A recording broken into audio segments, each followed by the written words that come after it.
Hello everyone, hope you all are doing good. Super. Welcome to my channel. This is Anusha. So previous వీడియోలో మనము chopper గురించి అవన్నీ explain చేసుకున్నాం కదా. So ఈ వీడియోలో క్లాస్ డి చాపర్ గురించి తెలుసుకుందాం. So before going to our video, మీరు నా ఛానల్ కనుక ఇప్పుడు చూస్తున్నట్లయితే please to like, share and subscribe to my channel. Bell icon మాత్రం క్లిక్ చేయడం మర్చిపోకండి ఫర్ మోర్ అప్డేట్స్. సో ఈ వీడియోలో మనం క్లాస్ డి చాపర్ అంటే ఏంటి, అసలు దాని గురించి ఇంట్రొడక్షన్ అండ్ వాటి మోడ్స్ ఆఫ్ ఆపరేషన్, ఓకేనా, and wave forms and some important formulas and అది ఎలా రాయాలి, ఎగ్జామ్లో ఎలా రాస్తే మనం మార్క్స్ గెయిన్ చేయొచ్చు, ఇవన్నీ నేర్చుకుందాం, ఓకేనా. So first coming to introduction, class D chopper is a 2 quadrant chopper. It operates in first and fourth quadrant of output voltage and current అనమాట. అంటే ఈ క్లాస్ డి చాపర్ అనేది 2 quadrants లో వర్క్ అవుతుంది. ఫస్ట్ మీకు క్వాడ్రంట్స్ అంటే ఏంటో తెలుసు కదా, ఇవి క్వాడ్రంట్స్ అనమాట. ఇది first quadrant, second quadrant, third quadrant, fourth quadrant. Okay, ఈ క్లాస్ డి చాపర్ అనేది 2 quadrants లో వర్క్ అవుతుంది. సింపుల్గా చెప్పేస్తున్నాను. ఏ క్వాడ్రంట్స్ లో వర్క్ అవుతుంది అంటే ఫస్ట్ క్వాడ్రంట్, ఫోర్త్ క్వాడ్రంట్ లో వర్క్ అవుతుంది అనమాట మన క్లాస్ డి చాపర్ అనేది. సో అంటే ఇక్కడ మనకు 2 మోడ్స్ ఆఫ్ ఆపరేషన్ ఉంటుంది. ఫస్ట్ మోడ్ ఆఫ్ ఆపరేషన్లో మనకి చాపర్ అనేది ఫస్ట్ క్వాడ్రంట్లో వర్క్ అవుతుంది. అండ్ సెకండ్ మోడ్ ఆఫ్ ఆపరేషన్లో మనకి చాపర్ అనేది ఫోర్త్ క్వాడ్రంట్లో వర్క్ అవుతుంది అనమాట. సో అప్పుడు మనకి ఫస్ట్ క్వాడ్రంట్, ఫోర్త్ క్వాడ్రంట్లో వర్క్ అయినప్పుడు వాటి యొక్క వేవ్ ఫార్మ్స్ ఎలా ఉంటాయి, ఆపరేషన్ ఎలా ఉంటుంది అనేది మనం ఇక్కడ చూద్దాం.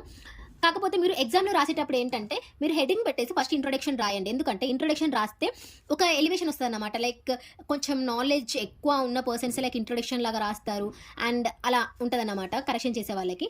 నెక్స్ట్ ఇక్కడ మనం సర్క్యూట్ డయాగ్రామ్స్ అనేది కొద్దిగా నీట్గా డ్రా చేయాలి. లైక్ మనం డ్రా చేసేది ఏదో డ్రా చేస్తాం, బట్ కొంచెం స్కేల్ యూజ్ చేసి నీట్గా డ్రా చేసి ఇక్కడ మెన్షన్ చేయడం, వోల్టేజ్ అండ్ కరెంట్ ఇలా నీట్గా మెన్షన్ చేయడం, ఇవన్నీ నీట్గా చేయండి. సర్క్యూట్ డయాగ్రామ్స్ కూడా నీట్గా డ్రా చేయండి. అండ్ లైక్ ఫార్ములాస్ ఉంటాయి కదా, వాటిని హైలైట్ చేయండి. సో ఇలా ఏంటంటే కొంచెం పేపర్కి లుకింగ్ అనేది వస్తుంది, లైక్ మార్క్స్ గెయిన్ చేయొచ్చు, పేపర్ వెయిటేజ్ వస్తుంది అన్నమాట. సో దీన్ని దీన్ని ఏమంటారంటే 2 quadrant టైప్ బి చాపర్ అని కూడా అంటారన్నమాట క్లాస్ డి చాపర్ని. ఇప్పుడు ఏమవుతుందంటే power can flow from source to load or load to source. ఈ ఆపరేషన్లో మనకి పవర్ అనేది సోర్స్ టు లోడ్ ఫ్లో అవుతుంది ఒక మోడ్ ఆఫ్ వర్కింగ్లో, అండ్ లోడ్ టు సోర్స్ కూడా ఫ్లో అవుతుంది అన్నమాట ఇంకో మోడ్ ఆఫ్ వర్కింగ్లో. సో మీరు ఇప్పుడు ఇది చూస్తున్నట్లయితే ఈ ఫస్ట్ క్వాడ్రంట్లో మనకి ఏంటంటే వోల్టేజ్ అండ్ కరెంట్ రెండు పాజిటివే. ఫోర్త్ క్వాడ్రంట్లో ఏమవుతుందంటే కరెంట్ పాజిటివ్ ఉంటుంది, వోల్టేజ్ అనేది నెగిటివ్ ఉంటుంది అనమాట. ఓకేనా. ఈ ఫస్ట్ క్వాడ్రంట్లో మనకి పవర్ అనేది సోర్స్ నుండి లోడ్కి ఫ్లో అవుతుంది. ఈ ఫోర్త్ క్వాడ్రంట్లో లోడ్ నుండి సోర్స్కి ఫ్లో అవుతుంది అనమాట. సో వర్కింగ్ వచ్చేసి ఏంటంటే 2 మోడ్స్ ఆఫ్ ఆపరేషన్ ఉంటుంది. ఫస్ట్ మోడ్లో స్విచ్ CH1 అండ్ CH2 అంటే స్విచెస్ అన్నమాట. ఈ రెండు స్విచెస్ అనేది ఆన్లో ఉన్నప్పుడు అది ఫస్ట్ క్వాడ్రంట్లో వర్క్ అవుతుంది. నెక్స్ట్ సెకండ్ మోడ్ ఆఫ్ ఆపరేషన్లు ఏంటంటే CH1, CH2 అనేది ఆఫ్లో ఉంటుంది, డయోడ్ 1 అండ్ డయోడ్ 2 అనేది ఆన్లో ఉంటుంది. అప్పుడు ఫోర్త్ క్వాడ్రంట్లో వర్క్ అవుతుంది. నెక్స్ట్ యావరేజ్ అవుట్పుట్ వోల్టేజ్ అనేది ఏమవుతుందంటే ఇట్ డిపెండ్స్ ఆన్ ఈ చాపర్ యొక్క turn on time, turn off time ఉంటుంది కదా. ఈ chopper turn on time, turn off time పైన యావరేజ్ అవుట్పుట్ వోల్టేజ్ అనేది డిపెండ్ అయి ఉంటుంది. అది ఎలా అనేది నేను మీకు ఇక్కడ ఎక్స్ప్లెయిన్ చేస్తాను. ఇక్కడ చూసేది సర్క్యూట్ డయాగ్రామ్ అనమాట. ఇదేమో సప్లై వోల్టేజ్, డీసీ సప్లై అనమాట. అయితే ఇక్కడ మనకు ఫస్ట్ చాపర్ అంటే ఏంటి, డీసీ టు డీసీ కన్వర్టర్, కాకపోతే fixed DC to variable DC అనమాట. చాపర్ అంటే అదనమాట. ఓకేనా. సో ఇక్కడ మనం డీసీ వోల్టేజ్ అనేది ఇస్తామన్నమాట. సప్లై ఇచ్చినప్పుడు ఇక్కడ మనకి ఇంకేమేమి ఇంక్లూడ్ అనే CH1 అండ్ CH2 ఇవి రెండు స్విచ్లు, అండ్ D1 అండ్ D2 ఇవి రెండు డయోడ్లు అనమాట. ఈ RLE అనేది ఇవి లోడ్, యాజ్ యూజువల్ మీకు తెలిసినవే. అండ్ మనం ఇక్కడ అజ్యూమ్ చేసుకున్న డైరెక్షన్ ఏంటంటే ఈ డైరెక్షన్ అంటే కరెంట్ అవుట్పుట్ కరెంట్ అనమాట. ఇది పాజిటివ్ ఈ డైరెక్షన్లో ఉంటే. ఓకే. అండ్ పొలారిటీస్ అనేటివి ఇక్కడ పాజిటివ్, ఇక్కడ నెగటివ్ ఉంటే అది అవుట్పుట్ వోల్టేజ్ అనేది పాజిటివ్ అని మనం ఇనిషియల్గా కన్సిడర్ చేసుకుందాము. సో ఇప్పుడు మనకి మోడ్స్ ఆఫ్ ఆపరేషన్లో ఇవి ఎలా చేంజ్ అవుతాయి అనేది చూద్దాం. So first mode of operation ఏంటంటే when CH1 and CH2 is on, D1 and D2 is off అనమాట. సో CH1, CH2 అనేది ఆన్లో ఉంటే మనకి ఏమవుతుంది, కరెంట్ అనేది మనకి ఎలా ఫ్లో అవుతుంది, VS నుండి CH1 నుండి RLE నుండి CH2 నుండి మళ్ళీ VS ఇలా వస్తుంది అన్నమాట. ఇదిగోండి ఇక్కడ మీరు చూస్తున్నట్లయితే ఫస్ట్ మోడ్ ఆఫ్ ఆపరేషన్లో CH1 అండ్ CH2 అనేది ఆన్లో ఉంటుంది. Current flows from supply voltage to CH1 to R2, L2, E2, CH2 నుండి మళ్ళీ VS ఇలా ఫ్లో అవుతుంది అన్నమాట. ఓకేనా. అప్పుడు ఏమవుతుందంటే ఇలా ఫ్లో అవుతున్నప్పుడు ఇండక్టర్ అనేది ఛార్జ్ అవుతుంది. ఇక్కడ ఇండక్టర్ ఉంది కదా, ఈ ఇండక్టర్ అనేది ప్లస్ మైనస్ పొలారిటీస్ తోటి ఛార్జ్ అవుతుంది. మనం ఇక్కడ అజ్యూమ్ చేసుకున్న డైరెక్షన్ ఇది కదా, పాజిటివ్ డైరెక్షన్. సో కరెంట్ అనేది కూడా అదే డైరెక్షన్లో ఉంటుంది. సో పాజిటివ్ కరెంట్ అన్నమాట. అంటే ఇక్కడ కరెంట్ అనేది పాజిటివ్ ఉంది. And voltage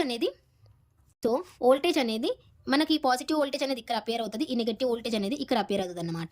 so this is nothing but positive voltage. అంటే ఇక్కడ మనకి పాజిటివ్ కరెంట్ ఉంది అండ్ వోల్టేజ్ కూడా మనకి పాజిటివ్ ఉంది. 2 పాజిటివ్ ఉన్నాయంటే ఇది ఏ మోడ్ ఆఫ్ ఆపరేషన్‌లో వర్క్ అవుతుందంటే ఫస్ట్ క్వాడ్రంట్ ఆపరేషన్‌లో వర్క్ అవుతుంది. సో ఇది mode 1. Next mode 2. So next mode 2లో ఎలా వర్క్ అవుతదంటే ఇక్కడ ఇప్పుడు స్విచ్‌లు అనేటివి ఆఫ్‌లో ఉంటాయన్నమాట. ఈ డయోడ్ D1 అండ్ D2 అనేటివి ఆపరేట్ అవుతాయి. ఎలా అంటే ఈ 2 స్విచ్‌లు మనం క్లోజ్ చేసినప్పుడు ఇప్పుడు ఇది కరెంట్ ఫ్లో అయ్యే పాత్ ఎలా ఉంటది మనకి అస్యూమ్ చేసుకోండి. ఎలా ఉంటదంటే ఇక్కడ ఫస్ట్ మోడ్ ఆఫ్ వర్కింగ్‌లో మనకి ఇండక్టర్ అనేది ఎనర్జీని స్టోర్ చేసుకుంది కదా! అంటే కరెంట్ అనేది ఇంక్రీజ్ అయింది దీంట్లో. ఎనర్జీని స్టోర్ చేసుకుంది. ఇప్పుడేమవుతదంటే ఈ 2 స్విచెస్ ఆఫ్ చేసినప్పుడు సోర్స్ అనేది ఎలా వస్తది? రాదు కదా! సో మనకి ఇక్కడ సోర్స్ తీసుకోవడానికి ఎలాంటి స్పేస్ లేదు. ఎలాంటి పాత్ లేదు. కాబట్టి ఇక్కడ మనకి ఇండక్టర్ అనేది ఏం చేస్తదంటే ఎనర్జీని రిలీజ్ చేస్తది. ఎనర్జీని రిలీజ్ చేసినప్పుడు it will flow from L నుండి ఈ నుండి డయోడ్ D1 నుండి మళ్ళీ ఇలా వచ్చేసి VS సప్లై వోల్టేజ్ నుండి డయోడ్ D2 ఇలా వస్తదన్నమాట. ఇదే మీకు ఇప్పుడు సింప్లిఫైడ్ డయాగ్రామ్ చూపిస్తాను. So this is simplified diagram. Switches off చేసినప్పుడు ఇవి 2 డయోడ్స్ అనేటివి కండక్ట్ అవుతాయి.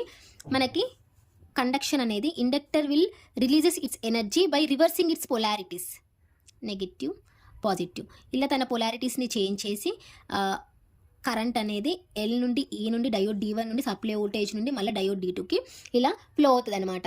ఓకేనా? కానీ ఇక్కడ మనకి కరెంట్ అనేది పాజిటివే ఉంది. Even though inductor releases it's energy current అనేది పాజిటివే. ఎందుకంటే మనం అజ్యూమ్ చేసుకున్న డైరెక్షన్ ఇది కదా ఇనిషియల్గా. అంటే మనకు కరెంట్ ఇప్పుడు ఫ్లో ఆఫ్ ది మూమెంట్ కూడా సేమ్ అదే డైరెక్షన్లో ఉంది. అంటే మనకి ఇక్కడ కరెంట్ అనేది పాజిటివ్ ఉంది. సో వోల్టేజ్ ఎలా ఉందో చూద్దాం. వోల్టేజ్ అనేది మనకి నెగటివ్ అనేది ఇక్కడ అపియర్ అవుతుంది, పాజిటివ్ అనేది ఇక్కడ అపియర్ అవుతుంది. అంటే వోల్టేజ్ యొక్క పొలారిటీస్ చేంజ్ అయినాయి అన్నమాట, నెగటివ్ టు పాజిటివ్. ఇంతకుముందు ఇక్కడ పాజిటివ్ ఇక్కడ నెగటివ్ ఉన్నప్పుడు మనకు అది పాజిటివ్ వోల్టేజ్ అయింది. ఓకేనా? మనం అది అజ్యూమ్ చేసుకున్నాం.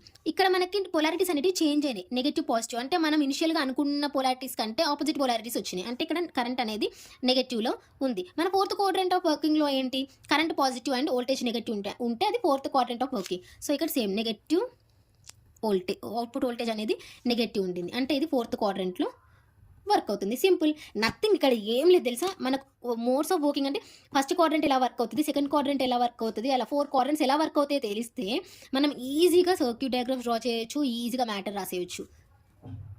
అన్నిటికీ జస్ట్ బేసిక్స్ అనేవి ఇంపార్టెంట్ అనమాట. నెక్స్ట్ వేవ్ ఫార్మ్స్ చూద్దాము. ఇక్కడ చూస్తే మనం ఇంతకుముందు ఏం లేదు మనం 2 మోడ్స్ ఆఫ్ ఆపరేషన్ చూసాం కదా, అదే ఇక్కడ మెన్షన్ చేస్తామన్నమాట వేవ్ ఫార్మ్స్లో.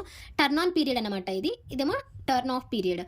మనకి యావరేజ్ అవుట్పుట్ వోల్టేజ్ అనేది turn on and turn off time పైన డిపెండ్ అయి ఉంటుందని చెప్పుకున్నాం కదా, సో అదే ఇదనమాట. సో ఇప్పుడు మనకి టర్న్ ఆన్ టైం అనేది ఎక్కువ ఉంది, టర్న్ ఆఫ్ టైం అనేది తక్కువ ఉంది అనుకోండి. ఓకేనా? టర్న్ ఆన్ చేసినప్పుడు ఏమవుతుంది, మనకు స్విచ్ CH1 అండ్ CH2 అనేది ఆపరేట్ అయిందనమాట. అండ్ అవుట్పుట్ కరెంట్ అనేది కూడా positive, it increases gradually. Okay, inductor store చేసుకుంటారు కదా కరెంట్ని, సో అక్కడ అవుట్పుట్ కరెంట్ అనేది కూడా మనకు పాజిటివ్, ఇంక్రీజెస్ స్లోలీ. అండ్ ఎప్పుడైతే మనం స్విచెస్ అనేవి ఆఫ్ చేస్తామో డయోడ్ D1 అండ్ D2 అనేది కండక్ట్ అవుతాయి. అప్పుడు ఇండక్టర్ అనేది it's releases it's energy, so అందుకే కరెంట్ అనేది డిక్రీజ్ అవుతూ ఉంటుందన్నమాట. At the same time supply current అనేది మనకి స్విచెస్ అనేటివి ఆన్ చేసినప్పుడు it increases, and when switches is of diodes అనేటివి ఎప్పుడు కండక్ట్ అవుతాయో అప్పుడు సప్లై కరెంట్ అనేది టోటల్గా ఆపోజిట్ అయిపోతుంది అనమాట. అది నెగటివ్కి వెళ్ళిపోతుంది అనమాట. అండ్ నెక్స్ట్ మళ్ళీ ఎప్పుడైతే మళ్ళీ స్విచెస్ అనేటివి ఆన్ చేస్తాయో అప్పుడు మళ్ళీ కరెంట్ అనేది సప్లై కరెంట్ అనేది రేస్ అవుతుంది. సేమ్ నెక్స్ట్ ఇక్కడ కరెంట్ స్విచ్ కరెంట్ అన్నమాట, ICH1 అండ్ ICH2 అంటే స్విచెస్ యొక్క కరెంట్. సేమ్ ఎప్పుడైతే స్విచెస్ అనేవి ఆన్ చేస్తామో కరెంట్ అనేది స్లోగా ఇంక్రీజ్ అవుతుంది. అండ్ స్విచ్లో ఆఫ్ చేసినప్పుడు ఏంటి, స్విచ్లో ఉన్న కరెంట్ అనేది 0, అందుకే ఇలా అనమాట, 0 లైన్ దగ్గర 0. అండ్ నెక్స్ట్ మళ్ళీ స్విచ్ ఆన్ చేసినప్పుడు మళ్ళీ పెరుగుద్ది, మళ్ళీ స్విచ్ ఆఫ్ చేసినప్పుడు మళ్ళీ 0 ఉంటుంది. ఇంతే. సేమ్ ఇక్కడ టర్న్ ఆన్ టైం ఎక్కువ ఉంది, టర్న్ ఆఫ్ టైం తక్కువ ఉంది కదా. అలానే ఇంకొక సర్క్యూట్ డయాగ్రామ్లో వేవ్ ఫామ్లో టర్న్ ఆన్ టైం అనేది తక్కువ ఉంటుంది, టర్న్ ఆఫ్ టైం అనేది ఎక్కువ ఉన్నప్పుడు ఎలా ఉంటుందో చూద్దాం. ఓకేనా? టర్న్ ఆన్ టైం అనేది తక్కువ ఉంది. ఓకేనా? అప్పుడు కరెంట్ అనేది ఇంక్రీజ్ అవుతుంది అనమాట, స్విచ్ CH1 అండ్ CH2 అనేది ఆన్లో ఉన్నప్పుడు. Next turn off time, turn off చేసినప్పుడు switches diode D1 and D2 అనేటివి ఇక్కడ కండక్ట్ అవుతాయి.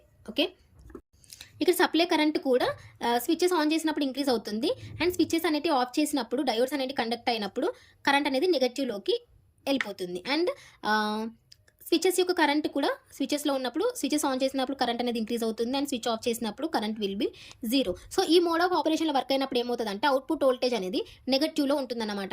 ఎందుకంటే మనకి ఇక్కడ పాజిటివ్ కంటే నెగటివ్ ఎక్కువ ఉంది. టర్న్ ఆఫ్ చేసినప్పుడే మనకు ఎక్కువ నెగటివ్ వోల్టేజ్ అనేది ఉంటుంది కదా. టర్న్ ఆన్ చేసినప్పుడు పాజిటివ్ వోల్టేజ్ వస్తుంది, టర్న్ ఆఫ్ చేసినప్పుడే నెగటివ్ వోల్టేజ్ వస్తుంది. సో ఎక్కువ టర్న్ ఆఫ్ పీరియడ్ ఉండడం వల్ల మనకి ఎక్కువ నెగటివ్ వోల్టేజ్ ఉంటుంది కాబట్టి యావరేజ్ అవుట్పుట్ వోల్టేజ్ అనేది మనకి నెగటివ్లో వస్తుంది. అదే టర్న్ ఆన్ టైం ఎక్కువ ఉంది అనుకోండి, అప్పుడు యావరేజ్ అవుట్పుట్ వోల్టేజ్ అనేది పాజిటివ్లో ఉంటుంది. ఒకవేళ turn on time turn off time రెండు సేమ్ ఉన్నాయి అనుకోండి, అప్పుడు యావరేజ్ అవుట్పుట్ వోల్టేజ్ అనేది 0లో ఉంటుందన్నమాట. అంతే.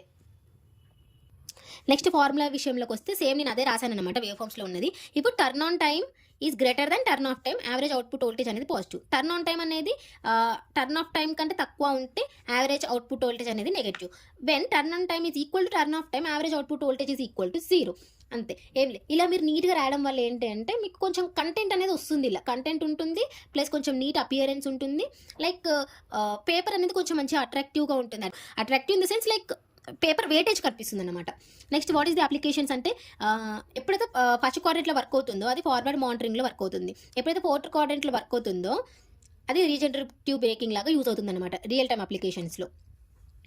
సో ఇది క్లాస్ డీ చాపర్ యొక్క వర్కింగ్ అనమాట. సో నా వీడియోస్ మీ రిలేటివ్స్కి ఆర్ ఫ్రెండ్స్కి ఆర్ ఇంకా ఎవరికైనా యూజ్ అయ్యే వాళ్ళకు ఉంటే ఫార్వర్డ్ చేయండి, షేర్ చేయండి. సో వాళ్ళకు కూడా యూజ్ అవుతుంది కదా. అండ్ ఏమైనా డౌట్స్ ఉంటే కామెంట్ చేయండి. I will try to clarify and I will try to complete the syllabus. Okay, thank you for watching this video. Bye bye.